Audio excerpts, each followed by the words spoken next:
তাবলিগের দুই গ্রুপ যাতে আগামীতে শান্তিপূর্ণভাবে আলাদাভাবে ইজতেমা করতে পারে তাই তাদের বিবাদ মেটাতে 7 সদস্যের কমিটি গঠন করা হচ্ছে। দুপুরে সচিবালয়ে ধর্ম ও স্বরাষ্ট্র উপদেষ্টার সাথে তাবলিগের দুই পক্ষের বৈঠক হয়। বৈঠক শেষে ধর্ম উপদেষ্টা ডক্টর আফম খালিদ হোসেন এর মাধ্যমে দুই পন্থীর সমঝোতায় পৌঁছাতে পারবে বলে আশা প্রকাশ করেন। বলেন এতে করে সংকট কমে যাবে। আরও বলেন কাকরাইল মসজিদ এবং টঙ্গী মাঠ কাদের অধীনে থাকবে এসব বিষয় নিয়ে আলোচনা হবে।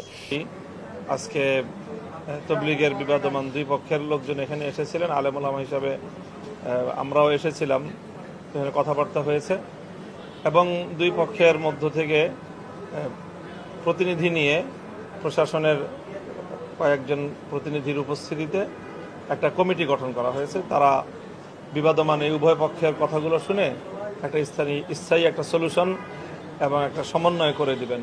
আমরা আশা করছি যে আগামী দিনে তবলিগের কাজকে কেন্দ্র করে, বিশ্ব ইজতেমাকে কেন্দ্র করে আর কোনো নতুন কোনো সংঘাতমূলক পরিস্থিতি তৈরি হবে না।